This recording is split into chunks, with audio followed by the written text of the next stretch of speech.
If you haven't heard about Anchor, it's the easiest way to make a podcast. Let me explain. It's free. There's creation tools that allow you to record and edit your podcast right from your phone or computer. Anchor will distribute your podcast for you so it can be heard on Spotify, Apple Podcast, and many more. You can make money from your podcast with no minimum listenership. It's everything you need to make a podcast in one place. Download the free Anchor app or go to anchor.fm to get started today.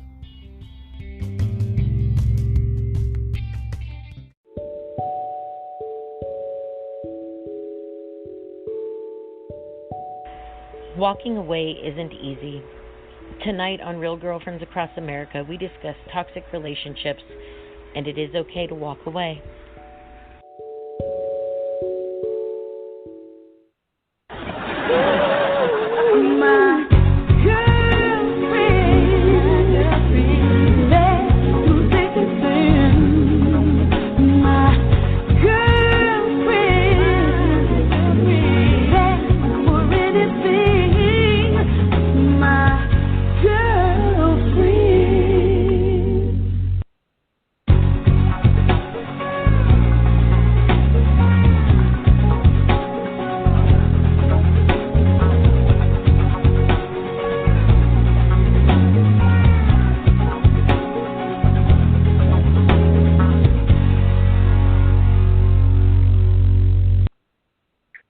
Hello, everyone, and welcome to Real Girlfriends Across America podcast. I'm your host tonight, Annie. Real Girlfriends Across America is a company that has a foundation and mission to build lifelong friendships with women across the globe. We broadcast Sunday through Thursday, 6 p.m. Pacific, 9 p.m. Eastern. We always want to hear from you, and we're always looking for great topics.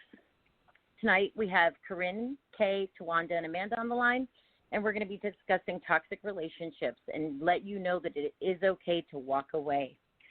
So let's get started. So toxic people thrive on control, and I'm not talking about the loving, healthy control that attempts to keep everybody safe and healthy and happy.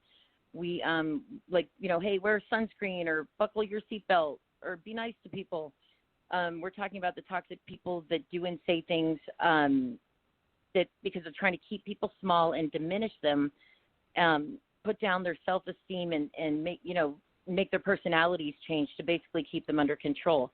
Most people have met people like this, and a lot of us have been unfortunate enough to either have a family member, a spouse, a friend who is toxic, and it can be one of the hardest situations to walk away from because, all of us want love, and we crave love as humans, and when you think that you have love, you think that you can, go to the ends of the earth and beat down all the demons, but that's not always the case.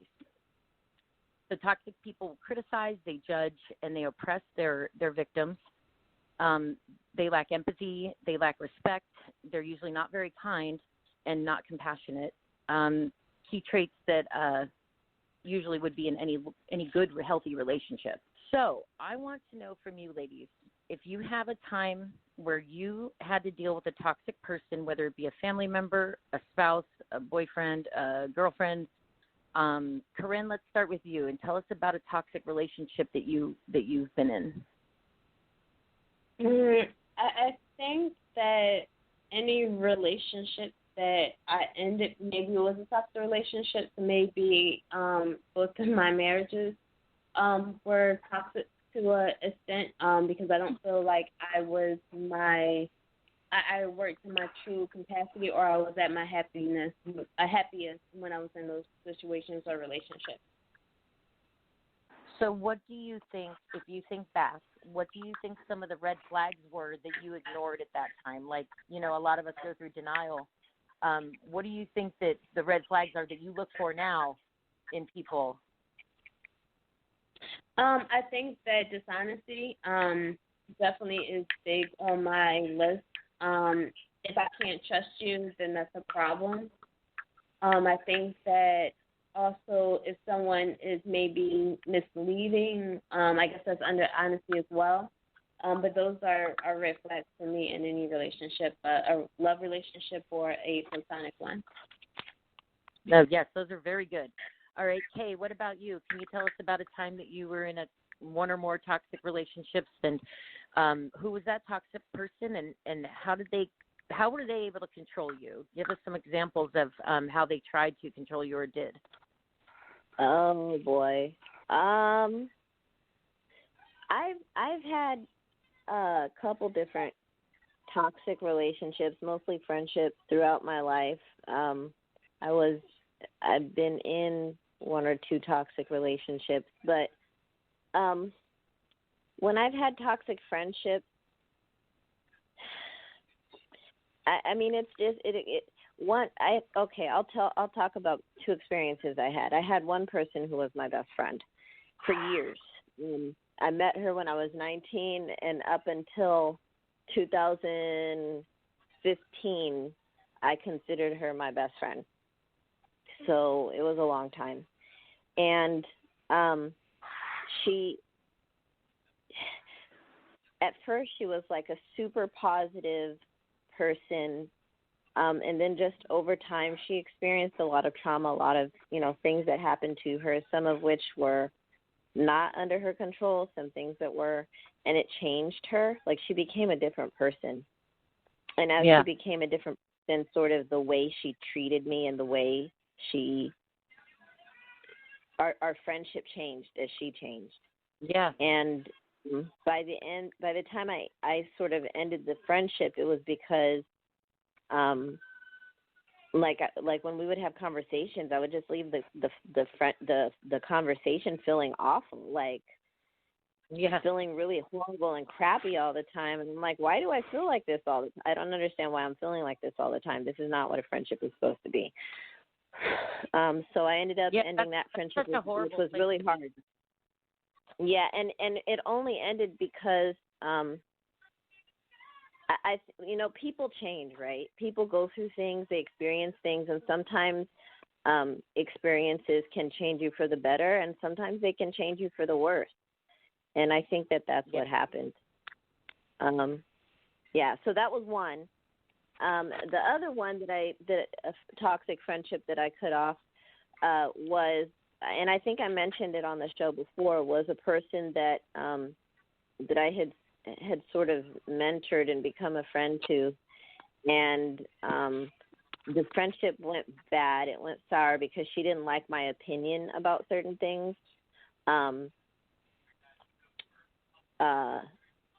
She would ask me my opinion, but then when I would tell her, she wouldn't like it. Like, don't ask me if you don't want to know.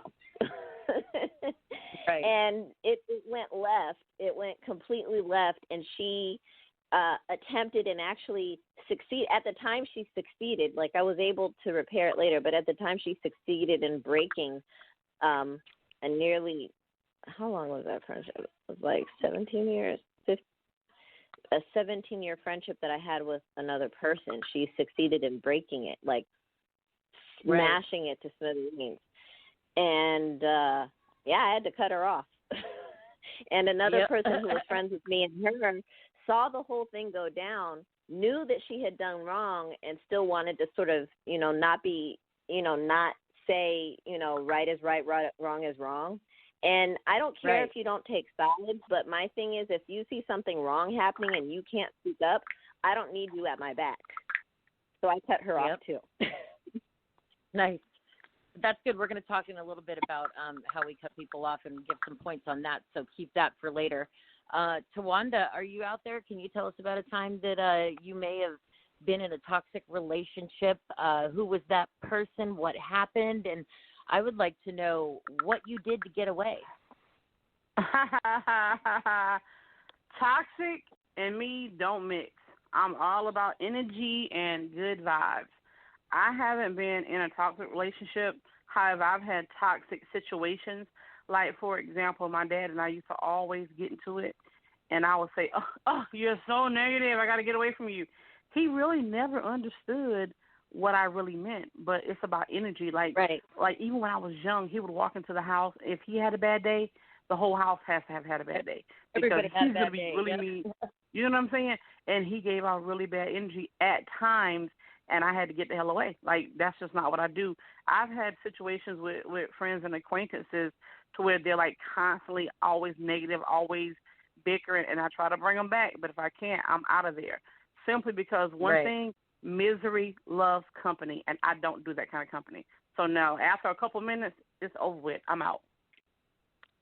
Yeah, I'll tell you what, I think I might have mentioned to you ladies before, my biological mother is an alcoholic, and she is an extremely toxic, manipulative, very mean person, and I grew up with that, and thinking that was normal, which of course in turn made me into, a marriage that was a toxic person and lots of relationships. And I'll be the first to admit that I've been the toxic person in a relationship, and it was never meant to be like that. But I would have so much shit going on with my mom, who was always intruding herself into my life, no matter how old I was. And then that made me become this toxic person with all this drama and baggage I was carrying around.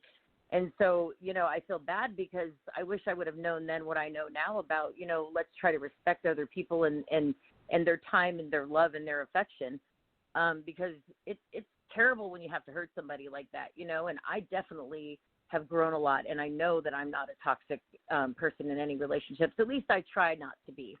What about you, Amanda? Yeah, I've been in a couple. One was my best friend, and so she was always really negative, and like she hated when somebody would confide in me, and she'd freak out like if I didn't tell her right away and it came out later. And then like most of my friends didn't like her at all. And she would get really upset if we didn't hang out with her with our friends. And then kind of like what was the turning point was I left my marriage, and she was going through a hard time too, but my ex-husband was also like stalking me, and so I was like, I really wasn't like emotionally available to her, and she just like lost her stuff and was like, you're not a good friend, blah, blah, blah, and like never even asked me about my divorce, and divorce is like a big deal. Yeah, that is, that's the thing is like we talk about all the time of surrounding ourselves with good people.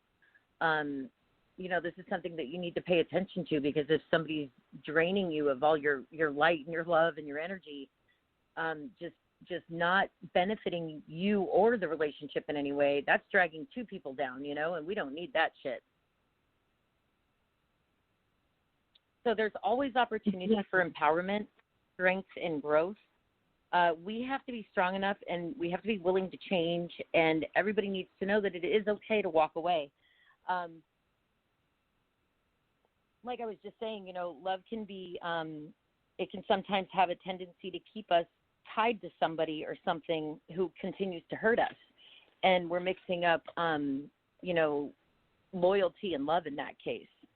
When you're surrounded by toxicity, whether it be your spouse or your family member or your boss, even at work, you're trusting this person. We're listening to them, and we're absorbing everything that they're saying and doing, and that energy, like Tawanda was talking about, that stuff gets absorbed, and that's a real thing. Negativity brings negativity. And I think we've talked about having that positivity, and a good attitude about the future. It can really make a difference in life.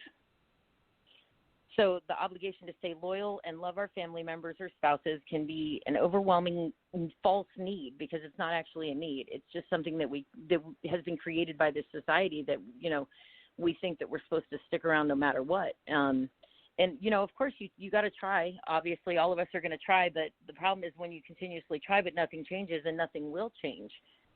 I would like to know, you've ever gotten to that point where enough was enough, where you got to a moment in your life that you knew that everything had to change, and you knew what you needed to do? So, Tawanda, I want to start with you. Did you ever get to a moment where enough was enough, and you knew you needed to change, and what was that change that you needed to make, and how hard was that for you? Well, change is sometimes extremely hard, especially like if you're comfortable in a certain type of situation. So yeah, I've had situations in life to where I said, you know what, I'm so tired or sick and tired of this. And one was moving. I know, like with me, I lived at home with my parents for a long time, and then I knew I needed my own place because I didn't want to follow their rules. I wasn't doing and being as productive as I needed to. I was super comfortable. I didn't really want to pay for my own place, but it got to a point to where I said one day, the definition of insanity is saying the same thing over and over, and you're not doing anything different and getting the same results. And I knew that I wasn't crazy, so that was the time to where I had to move. But it wasn't easy. It wasn't easy because when you're in a routine, when you're complacent, you're procrastinating, you don't really you want change, but you don't really want it. You know what I'm saying? So, but when I but what happened? I told someone about it, and that's the thing about accountability, right? It's one thing when you're doing it yourself, but when you mess around, you tell somebody else about it, you got to do it then. Like, you can't take it back. Right. And that's why I like accountability opportunities. So, yeah, I told someone about it. And then the next time I complained, she said, well, you said, and then it was over with. So that made me move on. So that's what helped me. And then I never looked back. Nice. All right, ladies, we're going to take a quick break, and when we get back, we're going to start with Kay to let us know when you had enough was enough and what happened. We'll be right back.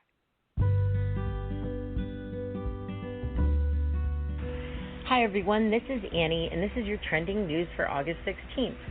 You've probably noticed the Free Britney hashtag has been popping up on your social media feeds a lot lately, and here's why. Despite being one of the most famous celebrities on the planet, Britney Spears has almost no control over her life.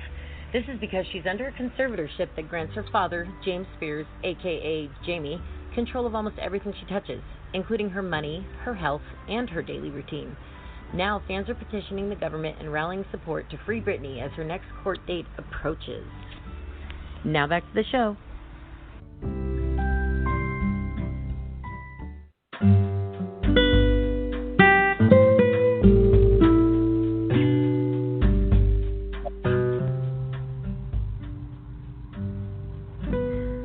Real Girlfriends Across America is on Patreon. Please follow us at patreon.com/Real Girlfriends Across America. We strive to bring good content, and we appreciate every show of support. Your donation could make a world of difference. Thank you for listening and all that you do.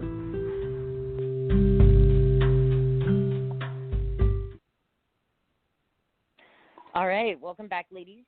So, Kay, why don't you tell me when you had enough? What, you mean a time when I've had enough, or what would make me have enough? A time that you got to that point where you just had enough, and enough was enough, and I want to know that what made you reach that point, and what did you do to get out of it? Did you suffer longer, or did you just, jump out? Let us know. Well, I'm the kind of person that when I say that I'm going to do something, I'm going to do it. It may not happen right away. It may take a couple years, but I'm going to do it. I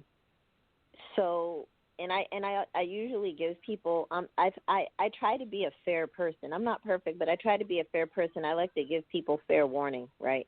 So I'll give one example, but I won't go very deep in the details. Something happened with my family, and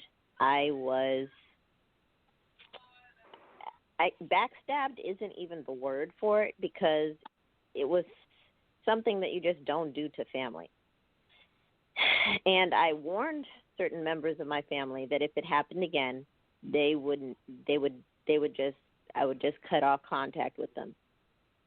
And I would move to where they would not see me anymore. And they didn't believe me, I guess. And it happened again. And I moved, and I don't contact them anymore. And it took a while. It took about 1.5 years for me to, follow through on what I said. So maybe they didn't think that I was actually going to do it, because it took a while. But like I said, if I say I'm going to do something, I'm going to do it. Yeah, that's amazing, and I'm proud of you for that, because, it took me a long time with my mother. I don't really talk to her anymore. And I've tried so many times. And for a while there, my grandfather was still alive, and like she would keep him and withhold him from me if I didn't, do as she wished. And so he passed away on Christmas Eve. So I've been free of that for quite about 6-7 months now. And it was crazy because on Mother's Day, I tried to reach out to her, and I was borrowing my sister's phone at the time because mine had smashed, and I had texted my mother, and all I said was Happy Mother's Day. That's it. And I had given the phone back to my sister because of mine. I got a new one, and like the next day or whatever. And I guess like 27 messages came in, and they were just my mother. Can be a nasty person. And my sister, she's my stepsister. She was just like, I can't believe like that's your mother saying those things to you, And so I'm reminded by those things that I am doing the right thing, and I don't have an obligation to be miserable and to take shit just because somebody, gave birth to me. It's about mutual respect for people and love and kindness, not manipulating people. Right. And it's interesting that you should say that, especially about your relationship with your mother, because I feel that I probably have a very similar relationship to my mother that you do with yours. And some people who have good relationships with their moms, or at least, their moms are decent human beings, they don't get it. Yeah.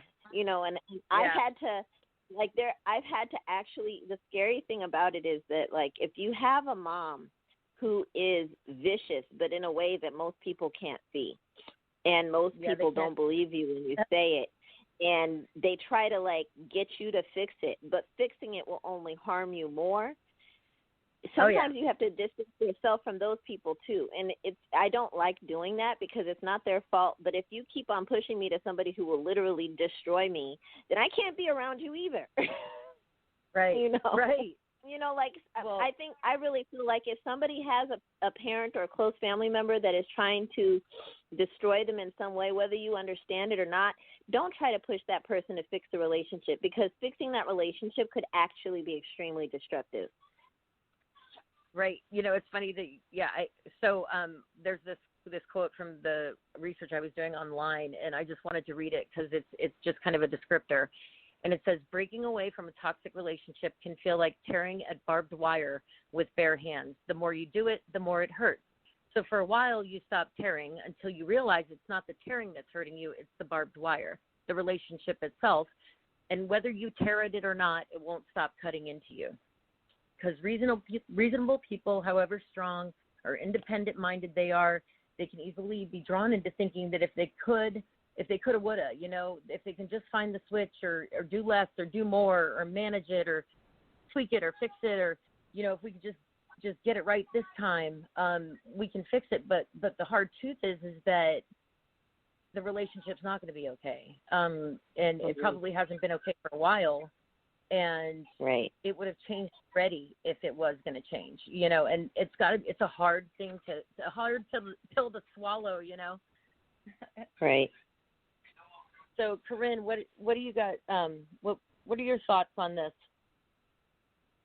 Yeah, so my last relationship, it was toxic, and I wasn't happy in the situation, which caused me to leave. And yeah, it was definitely hard because I had to obviously leave a relationship that I was in for 13 years and start over.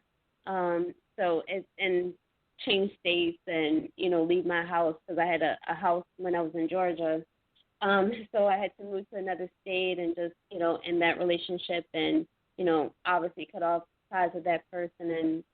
And, I lost friends and quote-unquote family in the process. But it was for the best because it definitely was a toxic situation or relationship. Right. So, basically what it wraps up to being is that walking away isn't easy. But what we have to remember is that walking away is always going to be brave. It's always strong, and it is always okay. And I keep saying that, but that people need to know it is okay to walk away. I sound like a poster, but it's always worth it. That's the most important part of it, is that normally if you're in a situation where you're finding yourself like dying to get out of it, then it is going to be worth it to get out of it. As hard as it may be, what are you afraid of? You're just afraid of the unknown. I'm sure you've lived alone before. I'm positive usually in these kind of situations, you probably will have more money when you're by yourself. Right. But remember, it will come with guilt. You're going to feel guilty and angry, and you're going to grieve over it and allow yourself to grieve. But mostly you're grieving for what you thought you had. A lot of the hardest thing to do is let go of what could have been. So Amanda, I'm curious, have you ever been guilty of that? You ever stuck around because you kept dreaming of what could have been, but it never really was? Definitely. So my dad is just a terrible person, and I tried most of my life to just make him proud of me and make him happy. And then it got to a point actually where my husband was like, look, I love you, but I'm so tired of picking up the pieces every time it doesn't work out. And so, yeah. And I tried for 20 plus years to try and make him happy.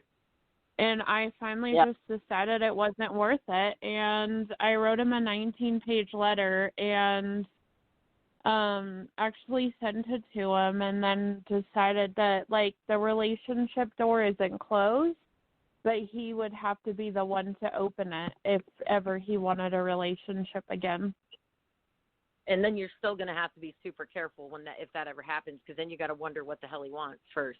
In all reality. Yeah, I am pretty sure that it's never going to happen, but I don't ever want to, like, hate him so much that, like, it eats away at me. So that's why I've just left the possibility open just in case. Okay. I absolutely agree. We've got to keep our hearts open. Right. So I want to go over these things real quick, and then I'm going to ask Tawanda the last question. But always remember your goal. Oh, yeah, of course. Yeah, one thing that I wanted to say that I've experienced, I don't know if other people have experienced this, is that people will try to, especially if these relationships are people that society feels you should reconnect with, or you should have a relationship with, or you should reconcile with, the shoulds. They will try to guilt trip you. Like, you might get outside pressure to fix those relationships. I experienced that a lot. And right.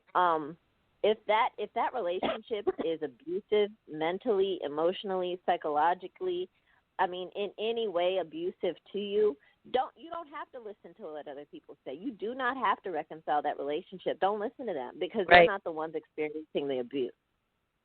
Exactly. Yeah, and, that's the big thing, too, is, like, a lot of times, these people are gaslighters, and they try to make you feel crazy, and you are not crazy. Just remember, write stuff down. You're not crazy. There's just some evil out there we got to battle, So remember your end goal, make your goals, set your goals, say, you know what, in a year from now I want to have my own apartment in friggin' Lodo or wherever hell you live. And you're going to make that happen, focus something on the future. But like I said, make sure you grieve.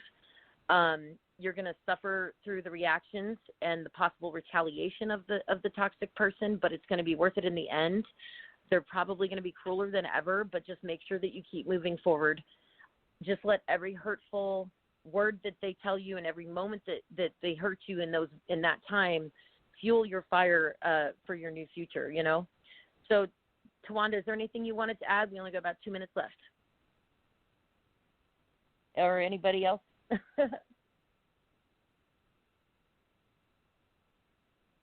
Okay, well, everybody went quiet on me. All right, well, thank you all for calling in tonight and listening. I can't wait until my next time. Tomorrow we're going to have another great topic. Make sure you join us Sunday through Thursday, 6 p.m. Pacific and 9 p.m. Eastern. Have a peaceful and prosperous night, my friends. Thank you. Bye.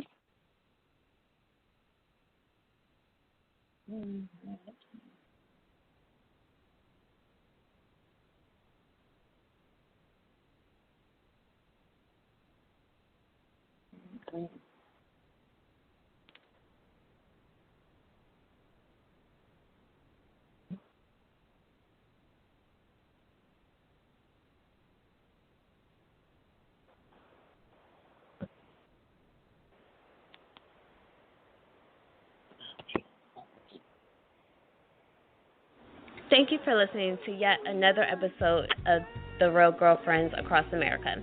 Make sure you tune in tomorrow. We're here Sunday through Thursday at 9 p.m. EDT time or 6 p.m. PDT time. Make sure you tune in on all of our platforms, and that's anywhere where podcasts are being played. Make sure you visit us at www.realgirlfriend.org or on Instagram at realgirlfriend7, that's the number 7, Twitter at realgirlfriend7, or on our Facebook page at Real Girlfriends Across America. We can't wait to chat with you next, and until next time, have a great and awesome day.